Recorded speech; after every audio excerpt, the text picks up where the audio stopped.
నమస్తే, నా పేరు Shivaji. Welcome to our channel. So దేవుడు కరుణించిన పూజారి కరుణించలేదన్నట్లు ఒక కేసులో బెయిల్ వచ్చినప్పటికీ కూడా జోగి బ్రదర్స్ మళ్ళీ జోగి బ్రదర్స్ అంటే జోగి రాము కావచ్చు, జోగి రమేష్, మాజీ మంత్రి జోగి రమేష్ కావచ్చు, వీళ్ళిద్దరూ మళ్ళీ జైల్లోనే ఉండవలసినటువంటి పరిస్థితి ఏర్పడింది. సో వాళ్ళిద్దరి మీద 2 కేసులు అయితే ఉన్నాయి. ఆంధ్రప్రదేశ్లో జరిగినటువంటి ఈ నకిలీ మద్యం తయారీకి సంబంధించి వీళ్ళే డబ్బులు ఇచ్చి, వీళ్ళే నకిలీ మద్యాన్ని తయారు చేసి, వీళ్ళే అమ్మించి, వీళ్ళే ఎక్సైజ్ శాఖ పోలీసులు వాళ్ళకు ఫోన్ చేపించి వాళ్ళని ఆ నిందితుల్ని పట్టించి, సో ఆ మరకలు మొత్తం కూటమి ప్రభుత్వం మీద రుద్దాలని చేసినటువంటి ప్రయత్నం బెడిసి కొట్టడము, వీళ్ళు అరెస్ట్ అవ్వడము జరిగింది. దాదాపుగా 80 రోజులు జైల్లోనే ఉన్నారు. బెయిల్ అయితే రాలేదు. కానీ భవానీపురంలో కేసు బుక్ అయినటువంటి కేసు ఏదైతే ఉందో దానికి సంబంధించి బెయిల్ వచ్చినప్పటికీ ములకల చెరువు చిత్తూరు జిల్లా, ఉమ్మడి చిత్తూరు జిల్లా తంబళ్లపల్లి నియోజకవర్గానికి సంబంధించినటువంటి కేసులు అయితే కనుక విచారణ అయితే ఇంకా జరగలేదు. సో అక్కడైతే బెయిల్ రాలేదు. కానీ భవానీపురం కేసుకు సంబంధించి బెయిల్ అయితే వచ్చింది. బెయిల్ వచ్చినప్పటికీ కూడా జైల్లోనే ఉన్నారు. సో ఇప్పటికీ 80 రోజులు అంటే నవంబర్ 2వ తారీఖున ఎక్సైజ్ అధికారులు జోగి బ్రదర్స్ ఎవరైతే ఉన్నారో, జోగి రమేష్ కావచ్చు, జోగి రాము కావచ్చు, వీళ్ళిద్దరిని అరెస్ట్ చేయడం జరిగింది. అద్దేపల్లి జనార్దన్ రావుకు డబ్బులు వీళ్ళే ఇచ్చారని, వాళ్ళ వాట్సాప్ కాల్స్ కావచ్చు, వాట్సాప్ చాటింగ్ కావచ్చు, సీసీ కెమెరాలో ఉన్నటువంటి ఫుటేజ్లు కావచ్చు, వాటి ఆధారంగా అదేవిధంగా బ్యాంకు లావాదేవీలు ఏదైతే ఉన్నాయో, ఎలక్షన్లకు ముందు జోగి రమేష్ అకౌంట్లలోకి కోట్ల రూపాయలు వచ్చి పడడము, ఇవన్నీ ఒకదానికొకటి లింక్ ఉండడంతో అడ్డంగా బుక్ అయినటువంటి జోగి రమేష్ సో 80 రోజులుగా జైల్లో ఉన్నా కూడా, సో చీమ చిట్టుక్కుమన్నా కూడా పరామర్శకు వచ్చేటువంటి జగన్మోహన్ రెడ్డి గారు కనీసం జోగి రమేష్ గారిని పట్టించుకోలేదంటే ఒకసారి చూడండి, ఆలోచించండి. సో పిన్నెల్లి రామకృష్ణారెడ్డి గారిని పరామర్శించడానికి అయితే వెళ్తాడు. సో ఈ మన జోగి రమేష్ని అయితే బీసీ అనేసి ఏమైనా పోలేదో మనకు తెలియదు. కానీ మన వల్లభనేని వంశీ, అగ్రకులానికి చెందినటువంటి వల్లభనేని వంశీని పరామర్శించడానికి వెళ్తాడు. కానీ బీసీ సామాజిక వర్గానికి చెందినటువంటి జోగి రమేష్, అంటే నేను చెప్పడంలో ఆయనే చెప్తాడు, బీసీ సామాజిక వర్గానికి చెందిన వాడిని, గౌడ సామాజిక వర్గానికి చెందిన వాడిని కాబట్టే నన్ను అరెస్ట్ చేశారని చెప్తాడు కదా.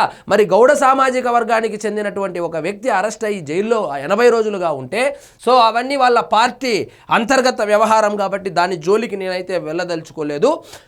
సో ఇక్కడైతే కనుక 80 రోజులుగా జైల్లో ఉన్నాడు. సో భవానీపురం కేసుకు సంబంధించి 50,000 రూపాయల పూచీకత్తుతో వాళ్ళు కొన్ని కండిషన్స్తో, అంటే కండిషన్ బెయిల్ అయితే రావడం జరిగింది. సో అక్కడ సాక్షులు ఎవరైతే ఉన్నారో వాళ్ళని కలవకూడదు, వాళ్ళని బెదిరించకూడదు. మామూలుగా వైఎస్ఆర్సీపీ వల్ల స్టైల్ ఎలా ఉంటుందంటే బెయిల్ మీద బయటకి రాగానే సాక్షులను బెదిరించడము, సాక్ష్యాలను తారుమారు చేయడము, లేదా విదేశాలకు పారిపోవడము, అప్స్కాండ్ అయిపోవడము మనము వల్లభనేని వంశీ విషయంలో చూసాం. ఇలాంటివి చేస్తూ ఉంటారు కాబట్టి ఇలాంటి వాటికి తావు లేకుండా కండిషన్ బెయిల్ అయితే ఇవ్వడం జరిగింది. భవానీపురం కేసుకు సంబంధించి కండిషన్ బెయిల్ వచ్చినప్పటికీ కూడా ములకల చెరువులో కేసుకు సంబంధించి బెయిల్ ఇంకా పెండింగ్లో ఉంది. సో అందుకని జైల్లోనే ఉన్నారు. సో జోగి బ్రదర్స్కి బెయిల్, నకిలీ మద్యం తయారీ కేసులో మంజూరు అయినా బయటికి రాలేని పరిస్థితి. మరో కేసులో బెయిల్ పిటిషన్పై కొనసాగుతున్న విచారణ. నకిలీ మద్యం తయారీ కేసులో మాజీ మంత్రి జోగి రమేష్, ఆయన సోదరుడు రాముకు విజయవాడ అదనపు judicial first class magistrate court bail మంజూరు చేసింది. విజయవాడలోని భవానీపురం ఎక్సైజ్ పోలీసులు నమోదు చేసిన నకిలీ మద్యం తయారీ కేసులో జోగి రమేష్ A18 గాను, వాళ్ళ తమ్ముడు జోగి రాము A19 గాను ఉన్నారు. ఇందులో ఈ కేసుకు సంబంధించి అందరినీ అరెస్ట్ చేశారు. హిందీ వాళ్ళు ఎవరైతే ఉన్నారో, ఆ ప్యాకింగ్ మెటీరియల్ ఎవరు ఇచ్చారో వాళ్ళు కావచ్చు, అదేవిధంగా స్పిరిట్ ఎవరు సప్లై చేశారో వాళ్ళు, ఆ రంగులు సప్లై చేసిన వాళ్ళు, వీళ్ళందరినీ అరెస్ట్ అయితే చేయడం జరిగింది. ఒక్కొక్కరు 50,000 చొప్పున 2 పూచీకత్తులు సమర్పించాలని నిర్దేశించారు. కోర్టు అనుమతి లేకుండా దేశం విడిచి వెళ్లరాదని, ఈ కేసులో నిందితులు సాక్షులుగా ఉన్న వారిని కలవరాదని షరతులు విధించారు. జోగి బ్రదర్స్ను గతేడాది నవంబర్ 2 ఎక్సైజ్ సిట్ అధికారులు అరెస్టు చేశారు. తొలుత నెల్లూరులోని కేంద్ర కారాగారంలో వీరిని ఉంచారు. తర్వాత కోర్టు ఆదేశాలతో విజయవాడలోని జిల్లా జైలుకు తరలించారు. ఇప్పటి వరకు 80 రోజుల పాటు వీరు జైల్లోనే ఉన్నారు. ఈ కేసులో బెయిల్ మంజూరైనా వీరు బయటకు రాలేని పరిస్థితి ఉంది. వీళ్ళేమో బయటకు రాలేదు, వీళ్ళని పరామర్శించడానికి జగన్మోహన్ రెడ్డి గారు వెళ్ళలేదు. సో గంజాయి కేసులో ఇరుక్కున్న వాళ్ళని పరామర్శించడానికి టైం ఉంది. హత్య కేసుల్లో ఇరుక్కున్న వాళ్ళను, బ్యాలెట్ బాక్సులు పగలగొట్టిన వాళ్ళను, మిషన్లు పగలగొట్టిన వాళ్ళను పరామర్శించేదానికి ఉంది. అదేవిధంగా వల్లభనేని వంశీని పరామర్శించడానికి సమయం ఉంది. కానీ సో కాల్డ్ గౌడ సామాజిక వర్గానికి చెందిన బీసీ నాయకుడైనటువంటి జోగి రమేష్ని ఇంతవరకు పరామర్శించడానికి వెళ్ళలేదు అంటే ఒకసారి ఇది ఆలోచించాల్సినటువంటి విషయమే. మరి సో మొత్తానికి ఒక కేసులో బెయిల్ వచ్చినప్పటికీ ఇంకో కేసులో బెయిల్ రాలేదు కాబట్టి వాళ్ళు జైల్లోనే ఉన్నారు. సో విజయవాడ జైల్లో ఉన్నారంట.